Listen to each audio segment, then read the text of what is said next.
Hello दोस्तों, हम लोगों ने पहले वीडियो में फंडामेंटल ऑफ कंप्यूटर के बारे में जाना था और इस वीडियो में development of computer complete chapter को 1 ही वीडियो में कवर करने वाले हैं। तो चलिए बिना देरी किए हुए वीडियो को शुरू करते हैं। तो डेवलपमेंट ऑफ कंप्यूटर के बारे में हम जानेंगे कि कंप्यूटर का आविष्कार कैसे हुआ है, कंप्यूटर को हम किस प्रकार से वर्गीकृत कर सकते हैं, इन सभी के बारे में डिटेल से पढ़ेंगे। तो चलिए बिना देरी किए हुए वीडियो को शुरू करते हैं। तो हमारा पहला कंप्यूटर है एबेकस। एबेकस संसार का पहला गणना यंत्र है। इसका आविष्कार जो हमारा चीन में हुआ था और चीन के बेबीलोन जगह में हुआ था। ठीक है, तो याद रखना है, संसार का पहला गणना यंत्र एबेकस है, आविष्कार चीन में हुआ था और सबसे पहले प्रयोग चीन में ही हुआ था और चीन के बेबीलोन जगह में हुआ था। और आधुनिक कंप्यूटर के जनक टिम क्रेमर है। टिम क्रेमर याद रखना है। पूछा गया है क्वेश्चन, आधुनिक एबेकस का आविष्कार किसने किया? टिम क्रेमर ने किया। और इस एबेकस से सिर्फ गिनती ही हो सकती है। तो चलिए हम अगले कंप्यूटर के बारे में जानते हैं। एबेकस के बारे में आपको पता हो गया होगा कि यह एक गणना यंत्र है और इसका चीन में हुआ था और सबसे पहले प्रयोग चीन में ही हुआ था। चीन की बेबीलोन जगह में हुआ था और आधुनिक कंप्यूटर के जनक टिम क्रेमर है। इससे सिर्फ जो गिनती ही हो सकती है। और दूसरा हमारा कंप्यूटर है पास्कल कंप्यूटर। पास्कल कंप्यूटर 1642 में बना था। यह ब्लेस पास्कल ने बनाया था। पास्कल कंप्यूटर ब्लेस पास्कल ने 1642 में बनाया। यह इससे सिर्फ प्लस या माइनस किया जा सकता था, इसलिए इसे एडिंग मशीन कहते हैं। अब चलिए तीसरे कंप्यूटर के बारे में जान लेते हैं। हमारा तीसरा कंप्यूटर है डिफरेंस इंजन। तो डिफरेंस इंजन हम चार्ल्स बेबेज ने बनाया था। इसे हम फंडामेंटल ऑफ कंप्यूटर में बताया था कि जो हमारा डिफरेंस इंजन है यह 1822 में बना था। चार्ल्स बेबेज ने ही बनाया और यह दशमलव के बाद 20 अंकों तक कैलकुलेट कर सकता है। यदि आप हमारा पहला वीडियो फंडामेंटल ऑफ कंप्यूटर देखे होंगे तो वहाँ पर मैंने इसके बारे में डिस्कस किया था। इसके बाद आ जाता है एनालिटिकल इंजन। एनालिटिकल इंजन यह 1833 में बना। यह चार्ल्स बेबेज ने ही बनाया, परंतु यह पूरा काम नहीं कर पाए। इनके बेटे ने हेनरी बेबेज, इनके बेटे का नाम है हेनरी बेबेज, यह 40 वर्षों बाद 1888 में पूरा किया। इसके बारे में भी फंडामेंटल ऑफ कंप्यूटर में डिस्कस किए थे कि यह दशमलव के बाद 50 अंकों तक गणना कर सकता है। तो यहाँ पर एनालिटिकल इंजन एग्जाम में पूछा गया है, तो इससे भी याद रखना है। तो चलिए हम पांचवें कंप्यूटर के बारे में देख लेते हैं, मार्क 1 कंप्यूटर। मार्क 1 कंप्यूटर जो है ये 1917 से बनना शुरू हुआ, 1937 से बनना शुरू हुआ और 1944 में बनकर पूर्ण हो गया। और ये इसके आविष्कारक हावर्ड आइकेन हैं। हावर्ड आइकेन जो है IBM कंपनी में काम करते थे। IBM कंपनी क्या है इसके बारे में देख लेते हैं। IBM कंपनी, IBM का फुल फॉर्म है इंटरनेशनल बिजनेस मशीन। इसकी स्थापना जो है 16 जुलाई 1911 में हुआ था और हेडक्वार्टर न्यूयॉर्क में है। मार्क 1 कंप्यूटर की विशेषता क्या थी?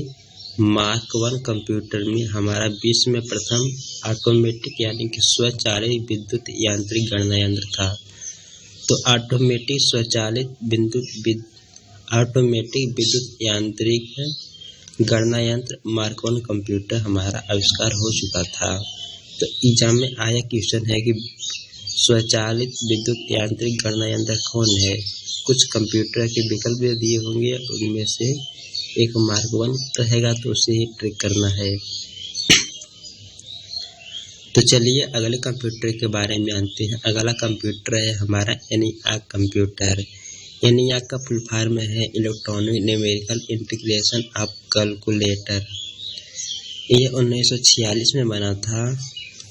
इसे JP एकर्ड और जॉन मुचली ने बनाया। इसकी विशेषता थी कि यह पहला पूर्ण इलेक्ट्रॉनिक डिजिटल कंप्यूटर था। ENIAC की विशेषता है कि यह पहला पूर्ण इलेक्ट्रॉनिक डिजिटल कंप्यूटर था। एग्जाम में क्वेश्चन आया है कि पूर्ण इलेक्ट्रॉनिक डिजिटल कंप्यूटर सर्वप्रथम पूर्ण इलेक्ट्रॉनिक डिजिटल कंप्यूटर कौन था, तो यहाँ पर आपको ENIAC को ही ट्रैक करना है। तो चलिए अगले कंप्यूटर के बारे में जान लेते हैं। अगला कंप्यूटर है EDVAC कंप्यूटर। EDVAC का फुल फॉर्म है electronic discrete variable automatic calculator. इसका विकास 1944 में हुआ। इसका विकास 1944 में बनना शुरू हुआ और 1948 में बनकर पूर्ण हो गया। हमारा जो ENIAC कंप्यूटर था इसमें स्टोरेज नहीं थी और प्रोग्राम के लिए EDVAC। हमारा जो यहाँ पर ENIAC कंप्यूटर था इसमें स्टोरेज नहीं था, परंतु यहाँ EDVAC कंप्यूटर था, इसमें स्टोरेज प्रोग्राम के लिए EDVAC। हमारा EDVAC में स्टोरेज था, ठीक है। और इसके जो EDVAC के आविष्कारक हैं यह एकर्ड और जॉन मुचली ने बनाया था, ठीक है। तो इसे भी याद रखना है। EDVAC कंप्यूटर एकर्ड और जॉन मुचली ने बनाया था। 1944 में बनना शुरू हुआ, 1948 में बनकर शुरू हो गया। और यहाँ पर प्रोग्राम के लिए EDVAC में स्टोरेज था जबकि ENIAC में नहीं था।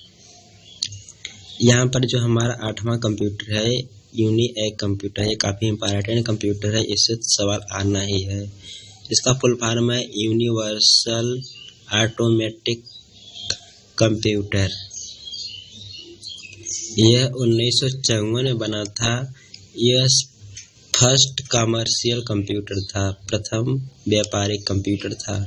इसे AGC कंपनी ने बनाया था। AGC का फुल फॉर्म है जनरल इलेक्ट्रॉनिक कॉर्पोरेशन। तो यहाँ पर 8 ही कंप्यूटर हैं डेवलपमेंट ऑफ कंप्यूटर में, तो इसे आपको याद रखना है। सबसे इम्पोर्टेंट कंप्यूटर है ENIAC कंप्यूटर, क्योंकि यह फर्स्ट कमर्शियल कंप्यूटर है। तो चलिए दोस्तों आगे बढ़ते हैं। तो इसके बाद हमारा डेवलपमेंट कंप्यूटर हो गया समाप्त। अब इसके बाद हम देख लेते हैं कंप्यूटर का वर्गीकरण देखने से पहले यहाँ पर हमारा ये भी पता होना चाहिए कि जो हमारा CPU है इसका पहला प्रोसेसर बनाया था इंटेल कंपनी ने, जिसका नाम है C404P0339। यह 1970 में बना था। तो दोस्तों हमने डेवलपमेंट ऑफ कंप्यूटर के बारे में जान लिया। हम लोग कंप्यूटर को 3 प्रकार से बांटते हैं, on the basis of hardware, on the basis of work, on the basis of size. तो यहाँ पर हार्डवेयर के आधार पर, कार्य पद्धति के आधार पर, आकार के आधार पर हम लोग कंप्यूटर के वर्गीकरण को 3 प्रकार से बांटते हैं। हार्डवेयर में हम देखते हैं कि कोई कंप्यूटर का जो आकार किस प्रकार का है। कार्य पद्धति में देखते हैं कोई कंप्यूटर कितनी तेजी से काम कर रहा है, कितनी कम तेजी से काम कर रहा है, इसी बेसिस से बांट देते हैं। आकार के आधार पर कोई कंप्यूटर कितना बड़ा है, कोई कंप्यूटर कितना छोटा है, इस आकार पर बांट देते हैं। तीसरा हमारा कंप्यूटर। तो चलिए हम आकार के आधार पर, हार्डवेयर के आधार पर कंप्यूटर का वर्गीकरण कर लेते हैं। तो हार्डवेयर के आधार पर कंप्यूटर को हम लोग 5 भागों में बांटते हैं। पहला है पहली पीढ़ी के कंप्यूटर, दूसरी पीढ़ी कंप्यूटर, तीसरी पीढ़ी कंप्यूटर, चौथी पीढ़ी कंप्यूटर, 5वीं पीढ़ी के कंप्यूटर। इसके बाद हम लोग कार्य पद्धति के आधार पर देख लेते हैं। कार्य पद्धति के आधार पर कंप्यूटर को भी 3 प्रकार में बांटते हैं। पहला है एनालॉग कंप्यूटर, दूसरा है डिजिटल कंप्यूटर, तीसरा है हाइब्रिड कंप्यूटर। तो याद रखना है हार्डवेयर के आधार पर 5 भागों में बांटते हैं, कार्य पद्धति के आधार पर 3 भागों में। इनका नाम भी पता होना चाहिए। और कैसे कार्य करते हैं इसके बारे में तो हम बताएंगे ही आगे आने वाले वीडियो में। तो यहाँ पर हमारा तीसरा था हमारा साइज के आधार पर कंप्यूटर का वर्गीकरण। तो साइज के आधार पर कंप्यूटर को हम लोग 4 भागों में बांटते हैं। पहला है मेन फ्रेम कंप्यूटर, दूसरा है मिनी कंप्यूटर, तीसरा है माइक्रो कंप्यूटर, फिर चौथा है हमारा सुपर कंप्यूटर। तो याद रखना है आकार के आधार पर, साइज के आधार पर और कार्य पद्धति के आधार पर।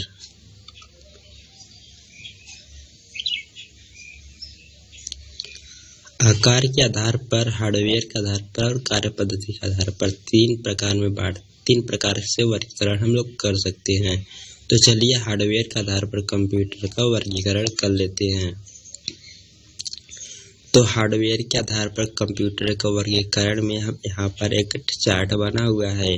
सबसे पहले लिखा गया है पीढ़ी मतलब फर्स्ट पीढ़ी कंप्यूटर, द्वितीय पीढ़ी कंप्यूटर, तृतीय पीढ़ी कंप्यूटर, इस प्रकार से है। हार्डवेयर में उसमें कौन सा हार्डवेयर प्रयोग हुआ है, सॉफ्टवेयर में कौन सा सॉफ्टवेयर प्रयोग हुआ है। हार्डवेयर क्या होता है दोस्तों? हार्डवेयर कंप्यूटर के वे पार्ट होते हैं जिसे हम देख या छू सकते हैं। और सॉफ्टवेयर क्या होते हैं? सॉफ्टवेयर हमारा जिस कमांड पर कंप्यूटर काम करता है उसे ही सॉफ्टवेयर बोल देते हैं। जैसे सॉफ्टवेयर कई प्रकार के होते हैं, system software, application software, MS office आपको पता होगा, MS वर्ड या फिर ये सभी सॉफ्टवेयर ही है। और इसके बाद देखेंगे कि डाटा को स्टोर करने के लिए किसका प्रयोग किया जाता था, मेमोरी का प्रयोग, कौन सी मेमोरी लगी थी, इसमें 5 डिस्क लगा है। और इसके बाद हम स्पीड में देखेंगे और इसके उदाहरण भी देखेंगे। तो चलिए देख लेते हैं। तो हमारा पहली पीढ़ी का कंप्यूटर है। पहली पीढ़ी कंप्यूटर 1942 से 1955 के बीच में चला था। हार्डवेयर के रूप में नेरवाटिव का प्रयोग हुआ था और सॉफ्टवेयर जो है मशीन लैंग्वेज का प्रयोग हुआ था। मशीन लैंग्वेज जैसे 01 जो हमारा बाइनरी डिजिट होती है उसे ही मशीन लैंग्वेज बोल देते हैं। और डाटा को स्टोर करने के लिए हमारा 5 कार्ड लगा था। और जो हमारा पहली पीढ़ी कंप्यूटर था इसकी सेकंड थी मिली सेकंड में, यानी 10⁻³ सेकंड में। इसके उदाहरण है हमारा ENIAC कंप्यूटर, एडवैक कंप्यूटर और यूनिवैक कंप्यूटर। ठीक है, इन्हीं 3 को याद रखना है। इसके बाद हमारा आ जाता है द्वितीय पीढ़ी के कंप्यूटर। तो द्वितीय पीढ़ी के कंप्यूटर की समयावधि है 1956 से 1964। तो यहाँ पर देख रहे हैं हमारा इसकी समयावधि है 8 साल। 8 साल इसकी समयावधि है। और हमारा इस तरीके से याद करेंगे तो यहाँ पर समयावधि याद करने में बहुत ही आसानी हो गई। ये इसकी 8 साल है, यहाँ पर देखेंगे तो यहाँ पर 13 साल है। ठीक है, तो इसमें सिर्फ क्या करिए ना, 13 साल की समयावधि है, सिर्फ 1942 में 13 ऐड कर देंगे तो इसकी समयावधि पहली पीढ़ी लग जाएगी। फिर इसके बाद हम क्या करेंगे, 1855 से एक ऐड करेंगे, 56 में 8 जोड़ेंगे तो 64 हो जाएगा। तो इस प्रकार से द्वितीय पीढ़ी कंप्यूटर ज्ञात हो जाएगा। तो इसी प्रकार से हम बताएंगे किस प्रकार से समयावधि को याद करना है, इसकी टेंशन नहीं करना है। तो हमारा द्वितीय पीढ़ी का कंप्यूटर है। द्वितीय पीढ़ी कंप्यूटर में हार्डवेयर के रूप में ट्रांजिस्टर का प्रयोग हुआ था।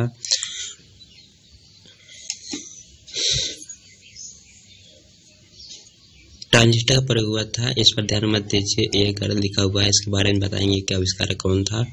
और इसमें जो हमारा सॉफ्टवेयर है इसमें असेंबली भाषा का प्रयोग हुआ, स्टोरेज रूप में मैग्नेटिक टेप का प्रयोग हुआ।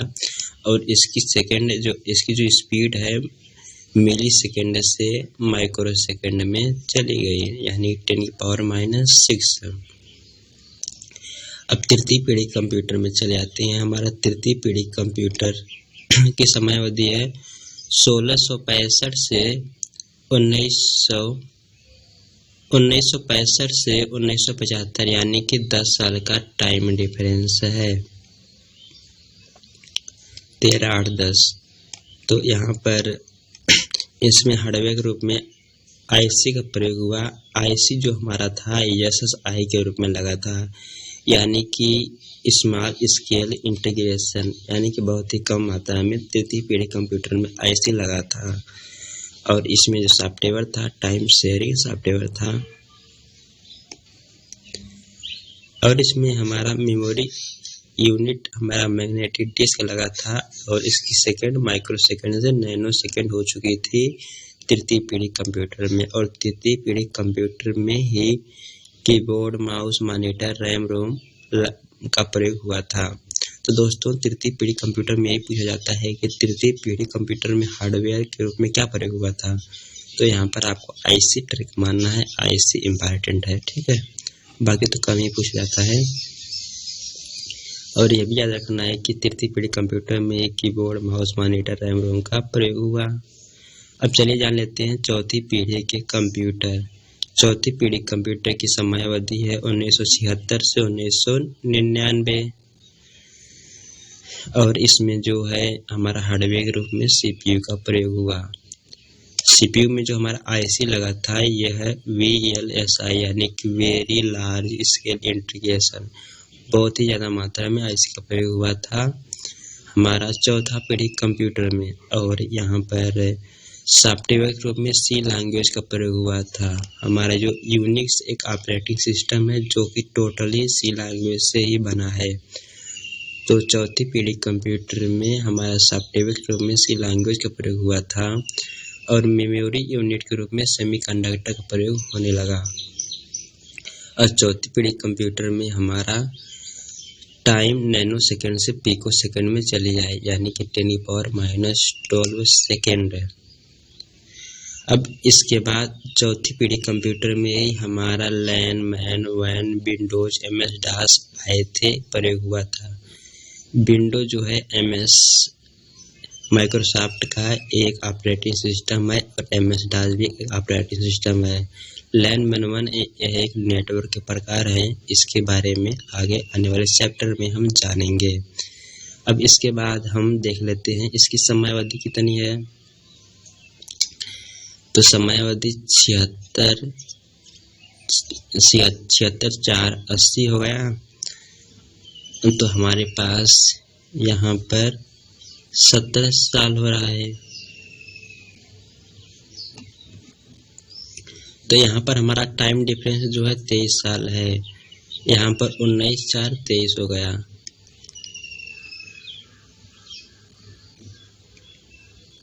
तेईस साल। यह टाइम डिफरेंस क्यों लिख रहे हैं अभी इसके बारे में हम बताएंगे। तो इसके बाद देख लेते हैं पांचवी पीढ़ी कंप्यूटर। पांचवी पीढ़ी कंप्यूटर जो है पांचवी पीढ़ी कंप्यूटर जो है 1999 से अब तक चल रहे हैं। जो हमारे पास पांचवी पीढ़ी कंप्यूटर है 1999 से अब तक जो चल रहे हैं यह पांचवी पीढ़ी कंप्यूटर हैं। और पांचवी पीढ़ी कंप्यूटर के उदाहरण हैं लैपटॉप, सुपर कंप्यूटर। और इसमें जो आईसी का प्रयोग हुआ था यह अल्ट्रा लार्ज स्केल इंटीग्रेशन हुआ था, यानी कि बहुत ही ज़्यादा आईसी का प्रयोग हुआ था। याद रखना है इसमें हार्डवेयर के रूप में ULSI का प्रयोग हुआ, याद रखना है। सॉफ्टवेयर मल्टीमीडिया प्रयोग हुआ और स्टोरेज के रूप में मेमोरी यूनिट हमारा ऑप्टिकल डिस्क का प्रयोग हुआ था। इसकी स्पीड 3 GHz से भी ज़्यादा हो गई थी।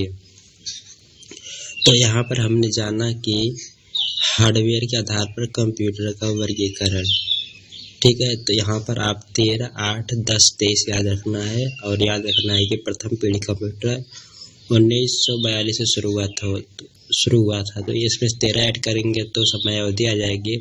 8 बढ़ाएंगे 1956 आ जाएगा और 56 में 8 ऐड करेंगे तो दूसरी पीढ़ी के कंप्यूटर की समयावधि आ जाएगी। तो इसी प्रकार से 13, 8, 10, 23 याद कर सकते हैं। इसके बाद हम कुछ इम्पॉर्टेंट फैक्ट के बारे में जान लेते हैं। हमारा जो आईसी था ये 1958 में बना था और यह जेम्स केल्विन ने बनाया था। जेम्स केल्विन ने आईसी सेमीकंडक्टर की बनी होती है। सेमीकंडक्टर सिलिकॉन, गैलियम, कार्बन ये सभी होते हैं, ठीक है। तो इतना फैक्ट आपको याद रखना है कि आईसी का आविष्कार 1958 में जेम्स केल्विन ने किया। आईसी का फुल फॉर्म होता है इंटीग्रेटेड सर्किट। कई सर्किट को आपस में अगर जोड़ दिया जाए तो उसी को आईसी बोल देते हैं।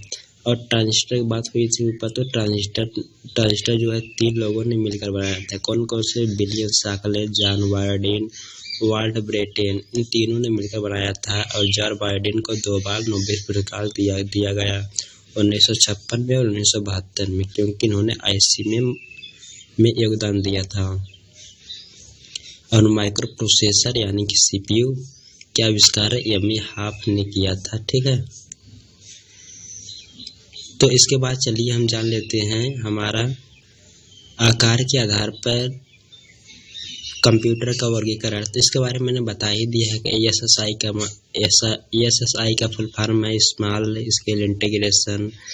वीएलएसआई का मतलब है कि वेरी लार्ज स्केल इंटीग्रेशन। और यूएलएसआई का मतलब है कि अल्ट्रा लार्ज स्केल इंटीग्रेशन। इसके बारे में मैंने ऊपर ही बता दिया है जब हार्डवेयर के आधार पर कंप्यूटर का वर्गीकरण कर रहे थे। अब चलिए आकार के आधार पर कंप्यूटर का वर्गीकरण देख लेते हैं। तो आकार के आधार पर कंप्यूटर को हम लोग 4 भागों में बांटे थे: micro computer, mini computer, main frame computer, super computer.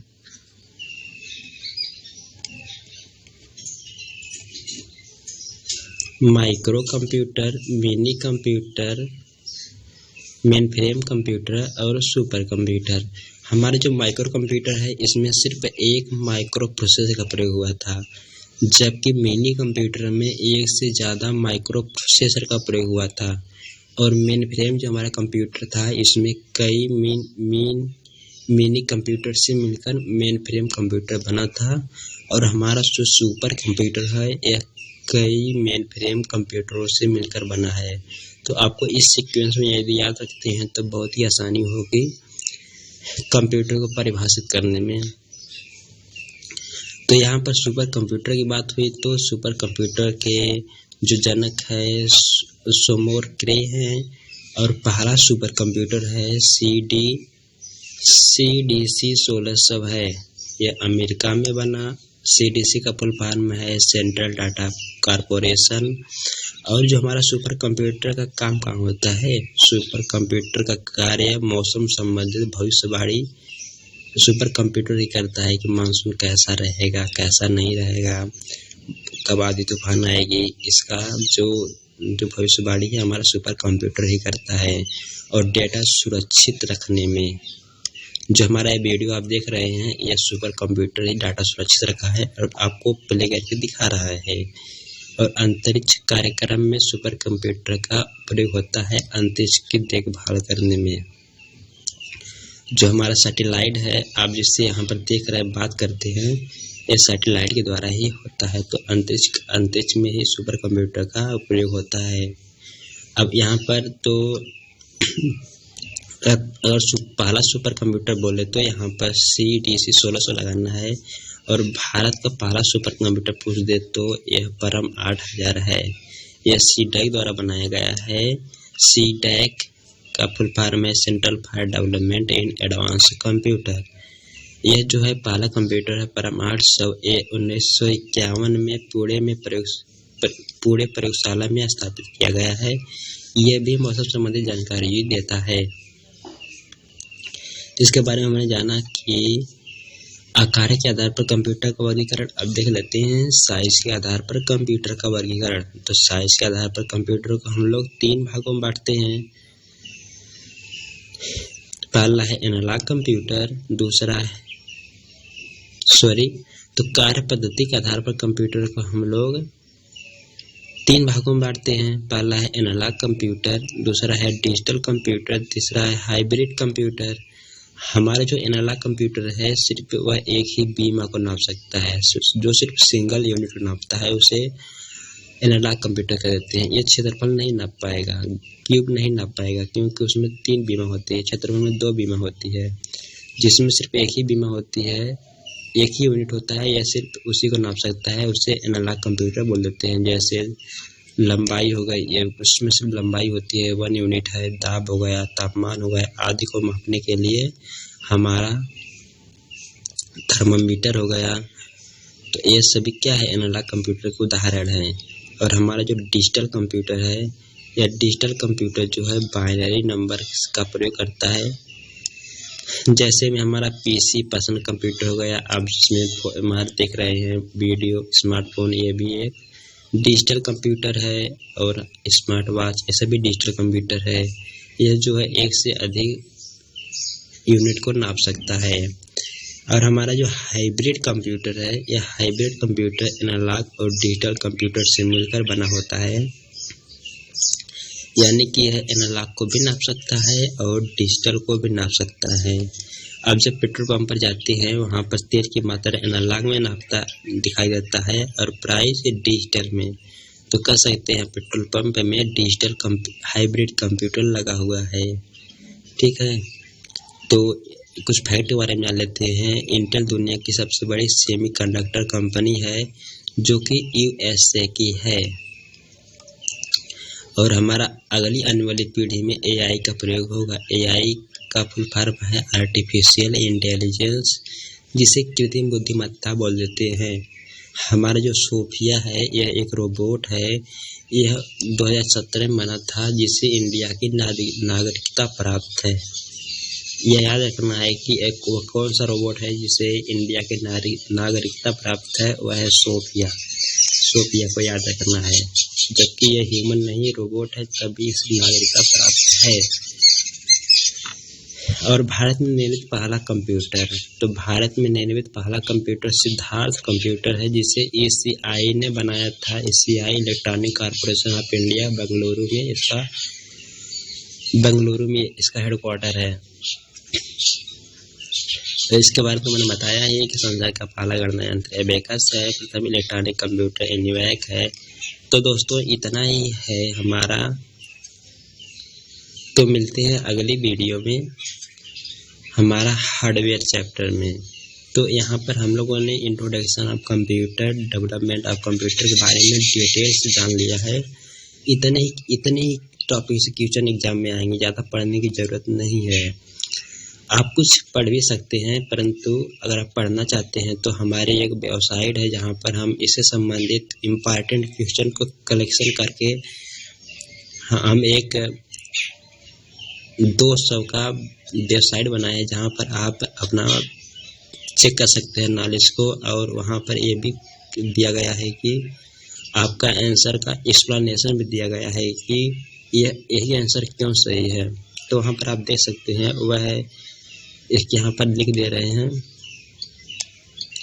उसका नाम है vijaystudyplanet.blogspot.com।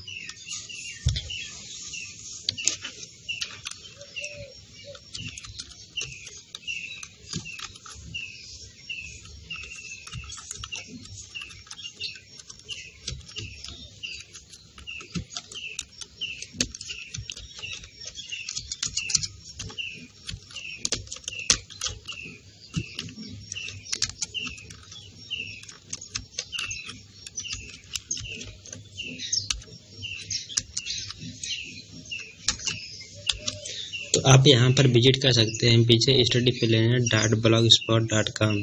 तो इस वेबसाइट पर जाएंगे तो आपको वहाँ पर CCC का या फिर किसी भी एग्जाम के इम्पॉर्टेंट क्वेश्चन देखने को मिल जाएंगे। तो वहाँ पर भी अपने नॉलेज को परख सकते हैं।